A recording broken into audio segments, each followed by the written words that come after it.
Bonjour Éric Zemmour. Bonjour. Merci à l'un et à l'autre d'être avec nous une fois de plus dans ce studio. Les sondages d'Emmanuel Macron sont, si ce n'est historiques, en tout cas très hauts. Il est le président qui a basculé le plus vite dans l'impopularité avant d'entamer une remontée, elle aussi, tout à fait spectaculaire. Plus 8 points dans le dernier baromètre d'Oxa, 54% de bonne opinion, plus 6 points chez BVA, 52% de bonnes opinions, plus 5 points pour l'IFOP, 55% de bonnes opinions. Comment l'expliquez-vous et est-ce que ça peut durer ? Nicolas Domenach. Comment on peut l'expliquer? C'est que je crois quand même qu'il a fait ce que beaucoup de Français attendaient. Pour commencer, il a rehaussé la fonction qui était, selon beaucoup, tombée trop bas, et sous Hollande et sous Sarkozy, peut-être même d'ailleurs un peu sur Chirac. Ensuite, il a fait preuve, et c'est dans la lignée d'autorité, il a décidé, il fait penser que il dit ce qu'il fait ce qu'il dit, ça manquait, même si on n'est pas forcément d'accord. Et enfin, il a réussi, ce que Éric Zemmour avait beaucoup de mal à comprendre, à faire un retour d'optimisme et de progrès, de l'idée de progrès qui était balayée. Au fond, le déclinisme qui semblait triompher dans les médias par son intermédiaire, par l'intermédiaire de Zemmour et d'autres, a été renversé cul par-dessus tête. Et maintenant, on suit, il avance, il bouge, et il a plutôt su provoquer de la fierté, un certain retour de confiance autour aussi d'une autre idée que Éric Zemmour a du mal à comprendre, une Europe de protection. Éric Zemmour. Bon, alors, je serais d'accord avec un point. Le premier.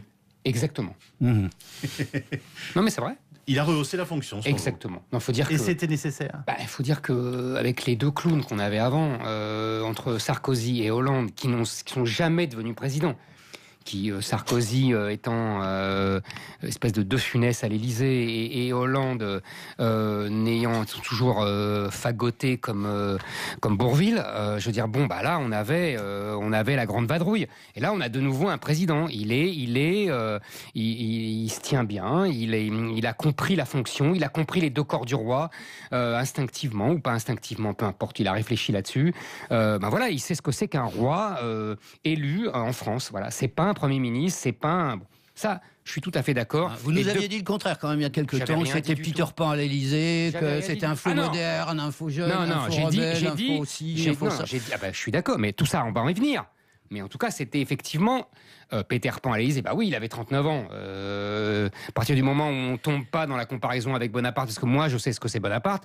Donc, si vous voulez, d'accord. Donc, à partir de là... Bon. Alors, maintenant, un point d'accord. Maintenant, sur le fond. En gros, l'idée, c'est qu'il nous redonne le moral et il combat le déclinisme dont vous seriez le chantre. Voilà. Moi, ça, je crois que c'est des foutaises.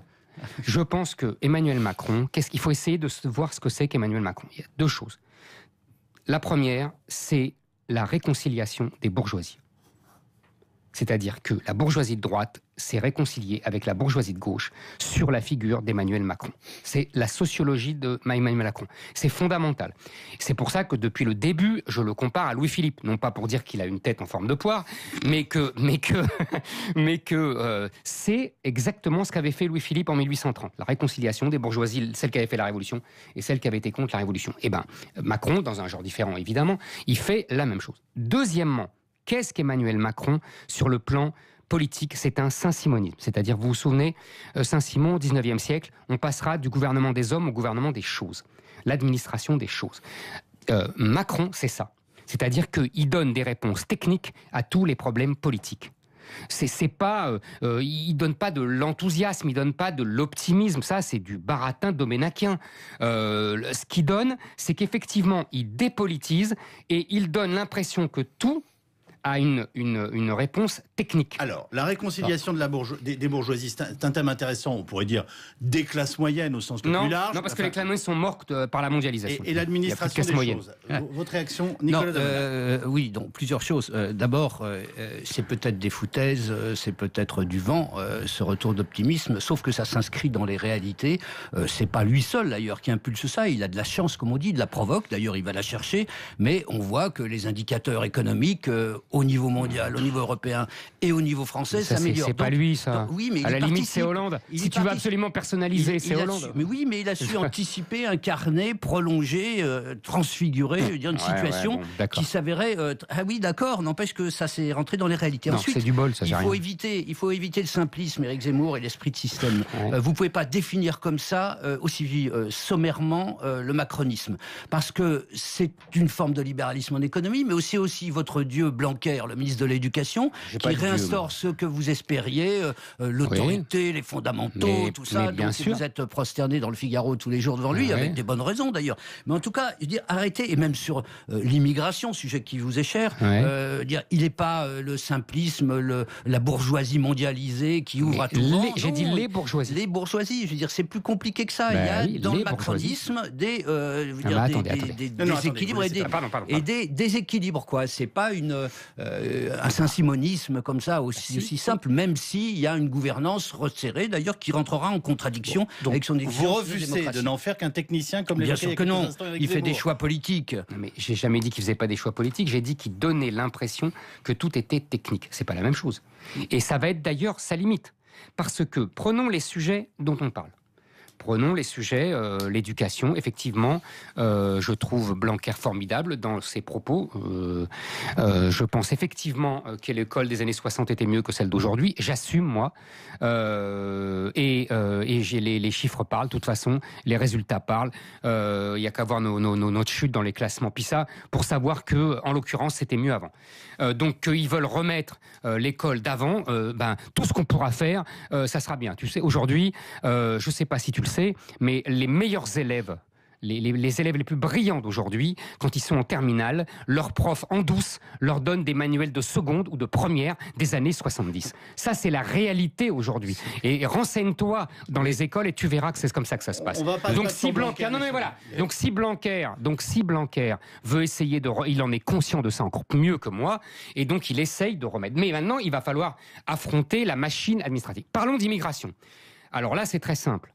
Dans les mots, Collomb parle effectivement très bien. Maintenant, ça va rester des mots.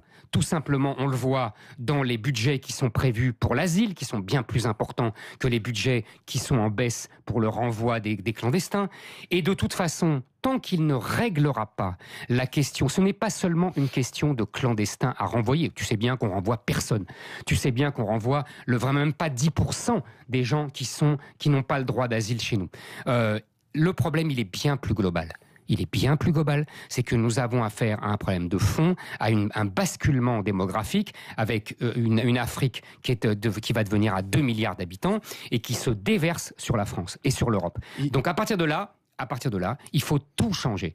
Et pour tout changer, il faut supprimer toutes les règles qui prétendument respecte l'état de droit aujourd'hui. Et ça, il ne le fera pas. Donc il ne réglera rien. Il reste 1 minute et Nicolas Domenach va vous répondre. Oui, non, mais emporté par son élan, Éric dit tout souvent des choses sur lesquelles on aimerait rester plusieurs minutes. Ah oui, je suis d'accord. Comme ça, il supprime l'état de droit d'un seul mouvement. Ça, c'est une autre discussion.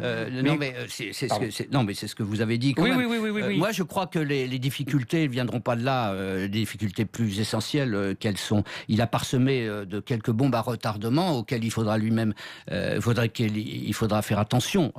Lesquelles ? Qui sont des bombes à retardement de l'ordre du social qu'on a qu'à peine abordé. Alors, on le retrouve au niveau des mots qu'il a employés, qu'on a appelés des dérapages, quand il a parlé des fainéants, quand il a parlé des jaloux, tout termes réservés à la bourgeoisie, peut-être la bourgeoisie du Touquet, mais qui sont la preuve du contraire de ce qu'il prône, c'est-à-dire de l'empathie, de la générosité et de l'écoute. Or là, il va falloir avancer sur les questions sociales et les inégalités de territoire dans les mois qui viennent. Donc vous nous donnez rendez-vous. Un désaccord de fond. Sur le social ou l'identité. Moi, je ne pense pas que le social soit le problème. Moi, je pense que c'est l'identitaire et l'immigration. Rendez-vous à très bientôt pour débattre à nouveau. Sur la C22. Bonjour Nicolas Domenach. Bonjour. Bonjour Éric Zemmour. Bonjour. Merci à l'un et à l'autre d'être avec nous une fois de plus dans ce studio. Les sondages d'Emmanuel Macron sont, si ce n'est historiques, en tout cas Très haut. Il est le président qui a basculé le plus vite dans l'impopularité avant d'entamer une remontée, elle aussi, tout à fait spectaculaire. Plus 8 points dans le dernier baromètre d'Oxa, 54% de bonne opinion, plus 6 points chez BVA, 52% de bonnes opinions, plus 5 points pour l'IFOP, 55% de bonnes opinions. Comment l'expliquez-vous et est-ce que ça peut durer ? Nicolas Damenac. Comment on peut l'expliquer? C'est que je crois quand même qu'il a fait ce que beaucoup de Français attendaient. Pour commencer, il a rehaussé la fonction qui était, selon beaucoup, tombée trop bas, et sous Hollande et sous Sarkozy, peut-être même d'ailleurs un peu sur Chirac. Ensuite, il a fait preuve, et c'est dans la lignée d'autorité, il a décidé, il fait penser il dit ce qu'il fait ce qu'il dit, ça manquait, même si on n'est pas forcément d'accord. Et enfin, il a réussi ce que Éric Zemmour avait beaucoup de mal à comprendre, à faire un retour d'optimisme et de progrès, de l'idée de progrès qui était balayée. Au fond, le déclinisme qui semblait triompher dans les médias par son intermédiaire, par l'intermédiaire de Zemmour et d'autres, a été renversé cul par-dessus tête. Et maintenant, on suit, il avance, il bouge, et on a